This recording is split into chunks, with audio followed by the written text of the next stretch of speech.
Hello दोस्तों, welcome back my channel. आ चुके हैं और एक नॉलेजेबल वीडियो पर रिएक्शन लेकर एंड तक देखना दोस्तों। बहुत ही लेटेस्ट न्यूज़ निकल का है। जनरल इलेक्ट्रिक का जो F414 इंजन है ना, उसी से रिलेटेड होने वाला है। अच्छा लगे तो लाइक शेयर और चैनल को सब्सक्राइब जरूर कर लेना इस तरह का नॉलेजेबल और डिफेंस से रिलेटेड वीडियो देखने के लिए। ओरिजिनल लिंक मिल जाएगा in the description. So let's start this video. आप देख रहे हैं अल्फा डिफेंस हिंदी में आपका स्वागत है।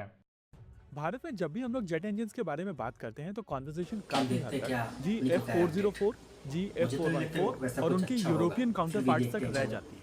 अब रिसेंटली साफरान की तरफ से एक नया प्रोजेक्ट इनिशिएट किया गया है जहां पर रफाल F5 के लिए इंजन बनाए जाएंगे और ये इंजन M88 टी-रेक्स कहलाएंगे। Basically T-Rex engine Rafale 88 kilo newton तक का मैक्सिमम थ्रस्ट जनरेट करने में सक्षम होंगे और उस हिसाब से ये GF404 IN20 इंजन कैटेगरी के इंजन है। हालांकि टी-रेक्स इंजन प्रोग्राम को अभी बनने में समय लगेगा और इसी वजह से जब आप भारत के इंजन रिक्वायरमेंट की बात करते हैं तो उसमें अभी टी-रेक्स कहीं पर दिखाई नहीं दे रहा है। कल HAL के CMD की तरफ से इंजन प्रोग्राम को लेकर एक इंटरेस्टिंग इन्फॉर्मेशन दी गई थी और PTI के पॉडकास्ट में बात करते हुए HAL के CMD DK सुनील ने बताया था कि तेजस मार्क 2 और आमका मार्क 1 के लिए अक्वायर किए जाने वाले इंजन GF414 को लेकर नेगोशिएशन कंप्लीट हो चुकी है, लेकिन ये नेगोशिएशन का पहला स्टेज है जहां पर बात हुई है केवल टेक्नोलॉजी ट्रांसफर के ऊपर। यहाँ पर GE की तरफ से 80% टेक्नोलॉजी ट्रांसफर की जाएगी और ये 80% टेक्नोलॉजी बाई कॉस्ट होगी। रिमेनिंग टेक्नोलॉजी के लिए भारत US के ऊपर ही डिपेंडेंट रहेगा, लेकिन क्योंकि ये इंजन भारत में असेंबल किए जाएंगे तो GF404 की तुलना में यहाँ पर थोड़ा बेहतर कंट्रोल भारत के पास में हो।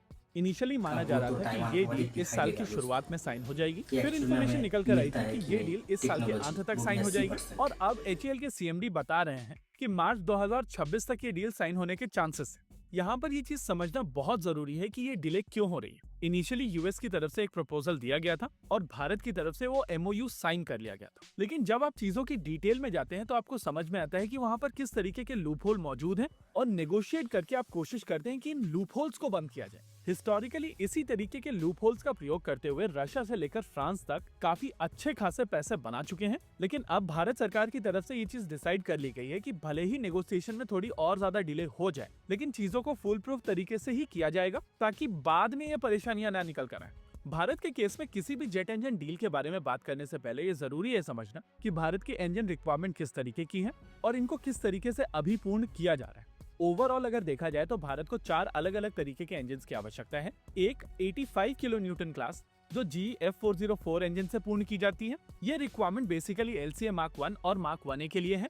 दूसरी 98 किलो न्यूटन क्लास जो GF414 से पूर्ण की जाएगी। ये रिक्वायरमेंट बेसिकली LCA तेजस 2 twin engine deck base fighter और आमका मार्क 1 के लिए है।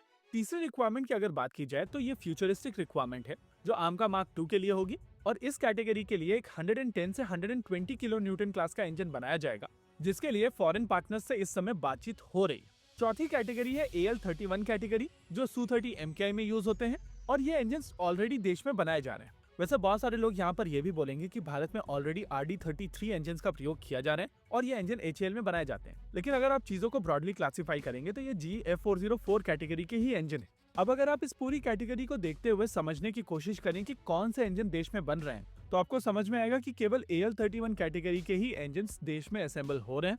लेकिन अगर भारतीय वायुसेना को अपनी सप्लाई चेन के ऊपर ज्यादा बेहतर कंट्रोल चाहिए तो रिमेनिंग तीनों कैटेगरी के इंजन को भी भारत में बनाया जाना चाहिए और तब कहीं जाकर भारत के पास में इस सप्लाई चेन के ऊपर बेहतर कंट्रोल होगा। दूसरी परेशानी है कि इस पूरी कैटेगरी में 2 इंजन अमेरिकन हैं और तीसरा इंजन मोस्ट लाइकली साफरान का हो सकता है, लेकिन अभी तक इनके फ्यूचर को लेकर किसी भी तरीके का कंफर्मेशन नहीं है और इसी वजह से चीजें थोड़ी पैची लगती हैं। अगर ऑप्शंस की बात की जाए तो GF404 कैटेगरी में 2 ऑप्शंस हैं, एक अभी अवेलेबल EJ200 और दूसरा फ्यूचर में आने वाला M88 टी-रेक्स। जहां टी-रेक्स अभी तक बना नहीं है, वहीं EJ200 अभी तक सिंगल इंजन के लिए सर्टिफाइड नहीं।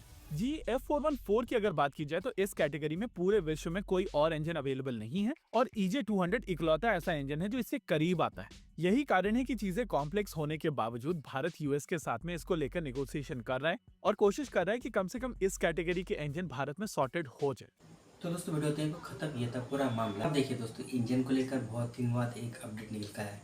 मैंने सोचा था यार कोई ये जो इंजन वगैरह है जो F414 इंजन वो हमें मिल चुका है या फिर कुछ दिन के बाद मिल जाएगा, मगर दोस्तों लास्ट तक आकर वही एक ही खबर कि इंजन को लेकर अभी भी बातचीत चल रहा है।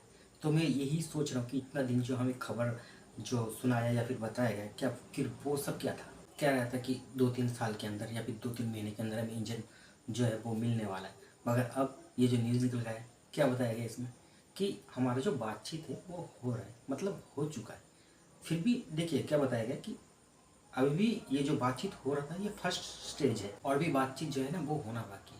26 तक हमें मिल जाएगा, मगर ये नहीं बताया गया कि हमें फर्स्ट क्वार्टर में मिलेगा या फिर लास्ट। चलो इतना दिन आप जब इंतज़ार कर सकते हैं तो और 6-7 महीने में इंतज़ार करने में क्या ही हर्ज होता है, क्या ही जाता है हमारा। और जो इंजन का टेक्नोलॉजी ट्रांसफ़र करने के बाद कहा गया है ना इस वीडियो के अंदर कि हमें 80% जो इंजन का टेक्नोलॉजी वो दिया जाएगा। अब मुझे तो ये सुनकर थोड़ा सा डाउट लग रहा है दोस्तों, क्योंकि दूसरा कोई कंट्री होता तो फिर मैं मान लेता, मगर जनरल इलेक्ट्रिक के ऊपर मुझे थोड़ा सा भी भरोसा नहीं। मानता हूँ कि वो एक प्राइवेट कंपनी है, मगर है तो अमेरिका का ना, और ऊपर से इंजन का जो टेक्नोलॉजी हमें दिया जाएगा उसके लिए भी हमें पैसा पेड करना पड़ेगा। चलो ठीक है, हम पैसा दे रहे हैं, मगर मैं आप लोगों से मतलब जनरल इलेक्ट्रिक से एक रिक्वेस्ट करता हूँ, इस बार ना और कोई प्रॉब्लम मत दिखाना यार, इस बार ना डील को फाइनल कर ही देना। 26 तो बोल रहा हूँ ना, 27 में भी हो जाए तो कर देना भाई। और एक बात दोस्तों मैं आप लोगों से कहना चाहता हूँ जो कि मेरे दिल से निकल के आ रहा है।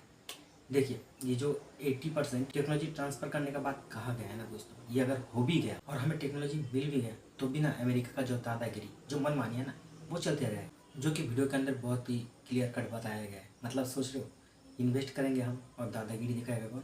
अमेरिका। तो मैं इसीलिए कहता हूँ कि भाई ये जो इंजन का डील है ना, और भी तो बहुत सारा कंट्री है, उसके साथ क्यों नहीं करते हो? मानता हूँ अमेरिका का जितने भी इंजन बनाने वाला कंपनी है वो वर्ल्ड में बेस्ट है, उनका इंजन बहुत ही अच्छा होता है, परफॉर्मेंस भी बहुत ही अच्छा देता है। मगर और भी तो बहुत सारा कंट्री है ना जो अपना खुद का इंजन बनाकर अपने फाइटर जेट में लगाकर उसको फ्लाई कर रहे हैं, वो भी तो कोशिश कर रहे हैं ना, तो उनसे ले लो ना, इतना दिक्कत तो नहीं होगा ना हमें। एक बार अगर हमें इंजन का जो टेक्नोलॉजी है पूरा मिल जाए तो उसको हम तो और भी बेहतर बना सकते हैं। ऐसा भी तो हो सकता है कि हम अमेरिका से भी अच्छा इंजन बनाकर रेडी कर दें, हो सकता है दोस्तों, हमारे लिए तो कुछ भी असंभव नहीं है ना। अब चलिए देखते हैं 26 तक ये जो डील है सक्सेसफुल हो पाता है कि नहीं। आप लोग को क्या लगता है, क्या 26 तक ये जो डील है कंप्लीट हो जाएगा? कमेंट में जाकर बताना जरूर। मिलते हैं नेक्स्ट वीडियो में, तब तक के लिए जय हिंद, जय भारत।